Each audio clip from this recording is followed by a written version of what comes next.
Bonjour, nous sommes aujourd'hui vendredi 28 avril 2023. Nous avons le cantique Ne crains rien, je t'aime tiré du Gloire à Dieu 508, ainsi que les textes Proverbes chapitre 1, versets 20 à 33 et le psaume 53.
Lisons notre première lecture dans le livre de Proverbes chapitre 1, versets 20 à 33.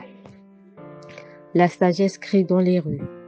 Elle élève sa voix dans les places. Elle crie à l'entrée des lieux bruyants. Aux portes, dans la ville, elle fait entendre ses paroles.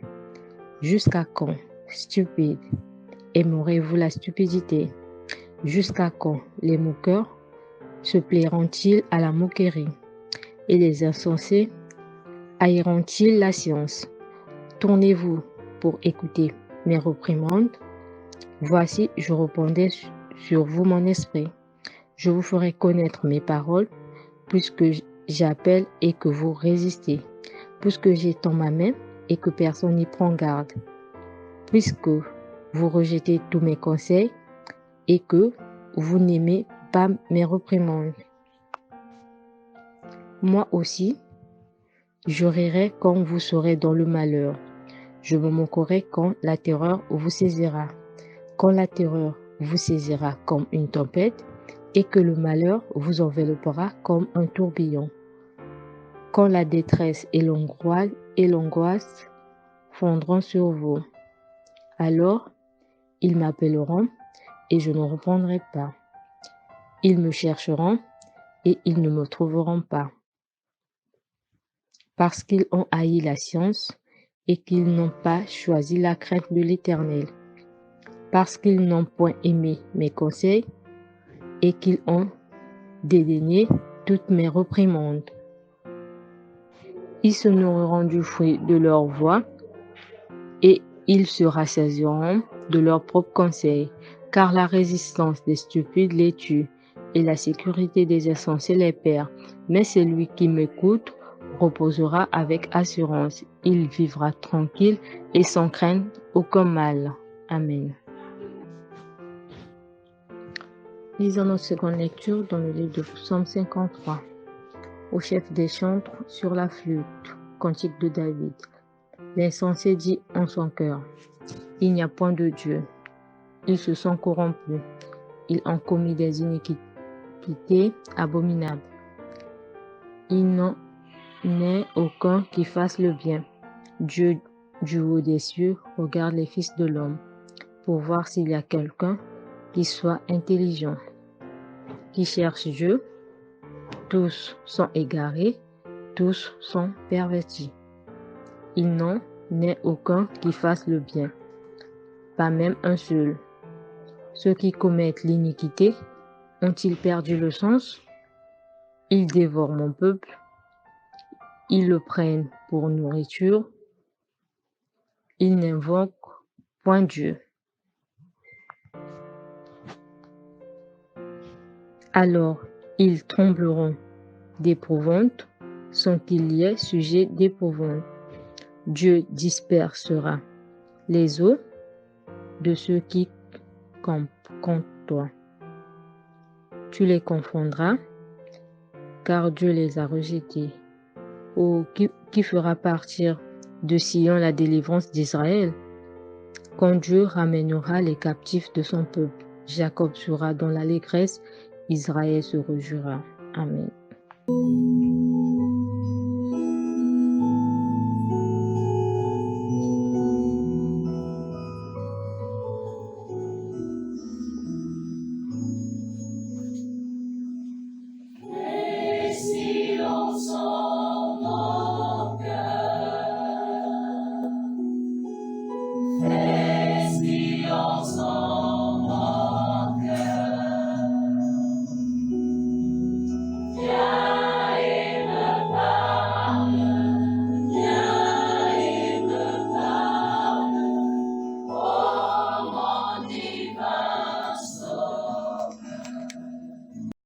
Frères et sœurs dans le Seigneur, fidèles amis des minutes bibliques, soyez une fois encore les bienvenus à ce temps d'échange, ce temps d'édification, ce temps de méditation.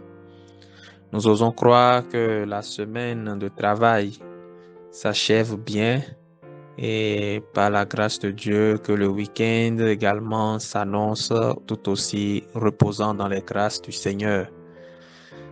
En ce matin, en ce vendredi, le texte qui nous est proposé nous présente une première personnification de la sagesse. Et la sagesse qui appelle avec insistance tout un chacun, donc vous et moi, à la suivre. Et donc c'est une invitation à prendre des décisions sages, à vivre dans une certaine sagesse. Je parlais tantôt de personnification parce que à la lumière du Nouveau Testament, nous pouvons comprendre que ce passage du livre des Proverbes est en train de nous révéler la personne et le cœur même du Fils de Dieu. Le Fils de Dieu qui est la sagesse, comme on peut le voir dans 1 Corinthiens 1, 24, Matthieu 11, 19, Luc 11, 49, où on voit le Fils de Dieu qui la sagesse plutôt qui est personnifiée en la personne, bien, n'est-ce pas, du Fils de Dieu. Et donc, c'est un point important qu'il faut souligner et qu'il faut étudier parce que tout homme, tout enfant de Dieu que nous sommes doit pouvoir vivre dans une certaine sagesse. Et la sagesse divine n'est pas réservé à un cercle fermé de personnes, d'initiés, non, mais plutôt, elle a une double action qui est d'abord d'instruire, afin de nous instruire, afin que nous croissions comme il se doit.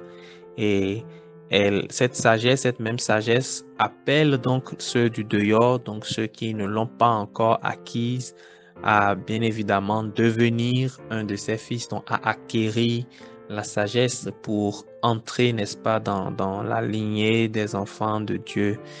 Et dans le texte que nous avons lu, il y a un point qui me marque et sur lequel je voudrais accentuer ou axer mon propos ce matin. Ce sont les quatre lieux qui sont abordés dans le texte, 4 lieux où la sagesse doit être entendue, la sagesse doit être vécue. Le premier lieu, il s'agit des places publiques qui nous font penser, n'est-ce pas, à nos différents lieux de travail, donc aux activités professionnelles que nous menons chacun dans son couloir. Nos lieux de travail doivent être des endroits où nous sommes de véritables témoins de Christ, aussi bien par la qualité du travail que nous fournissons que par le comportement, nos prises de position, prises de décision. Toutes ces choses doivent travailler ensemble à faire de nous des personnes sages ou à faire de nous des personnes qui révèlent, n'est-ce pas, la volonté et la personne du Dieu que nous servons, du Dieu vivant en qui nous avons cru. Le deuxième lieu dont il est question, ce sont les lieux bruyants. Et ces lieux bruyants évoquent en nous l'idée des endroits où il y a du loisir, où ça fait du bruit, où il y a, n'est-ce pas, beaucoup de personnes qui se livrent à une certaine joie. C'est-à-dire que même dans ces moments de joie, même dans ces moments d'euphorie, quand bien même le bruit autour de nous semblerait assourdissant, nous devons continuer par être des témoins de l'Évangile, donc à être des personnes sages qui s'adonnent à ces distractions avec sagesse, mais qui également militent pour qu'autour de nous, il y ait de ces distractions saines, afin que le peuple ne se perde point. Le troisième lieu dont il est question sont les portes. Et les portes symbolisent ces endroits privilégiés où se tiennent les notables. Donc ici, nous pensons au palais des rois ou vers une certaine catégorie de personnes à ces endroits qui ne sont réservés qu'à une petite élite. Sont aussi des endroits où la parole de Dieu, la sagesse de Dieu doit arriver. Et si le Seigneur nous fait grâce un jour d'entrer dans ces milieux, d'être introduit auprès de ceux que les hommes appellent les puissants, que nous continuions par être témoins du Christ, même dans ces milieux. Parce que c'est ça, même notre nature. Notre nature est de porter la sagesse de Dieu partout où on se trouve. Et enfin, la ville. La ville nous parle tout simplement de toute personne parce que dans une ville, on y voit de tout. On voit des pauvres comme des riches, on voit des jeunes comme des moins jeunes, on voit des enfants, on voit toutes sortes de personnes. Donc la ville fait allusion vraiment à l'ensemble des personnes qui vivent sur Terre, qui habitent cette création et qui ont également ce besoin d'écouter la parole de Dieu, de l'entendre et de la laisser transformer leur cœur. Donc, bien-aimés, ce matin, en résumé, c'est un appel à la sagesse que nous avons entendu et cet appel à la sagesse nous parle et nous interpelle sur notre manière d'être témoins de Christ partout où nous passons. C'est vrai que dans les derniers versets, il est fait allusion au rire, n'est-ce pas, que le Seigneur fera lorsque les gens auront refusé d'écouter ou d'accepter les instructions que donne la sagesse. Ce n'est pas dans un esprit de sarcasme ou je dirais ce n'est pas c'est pas plutôt un rire qui vise à se moquer des gens, mais c'est une manière de dire que ceux qui refuseront l'instruction de la sagesse se seraient eux-mêmes exposés à bien des dangers qu'il vaut mieux ne pas avoir ou ne pas connaître de sa vie. C'est nous dire que cet appel à écouter la sagesse et à vivre selon les recommandations de la sagesse est pressant et nous devons y répondre.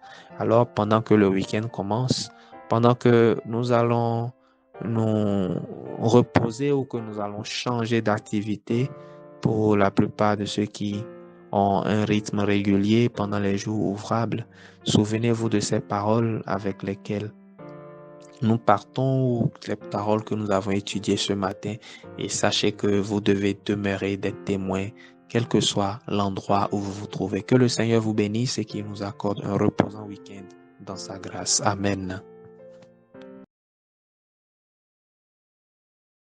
Ô Seigneur, bénis ta parole, que nous venons d'ouvrir.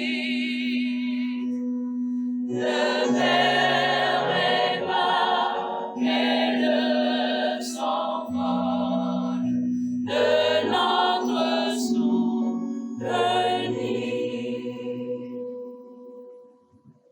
Merci pour votre attention et que la paix du Seigneur soit avec vous. Je vous souhaite de passer une excellente journée. Au revoir.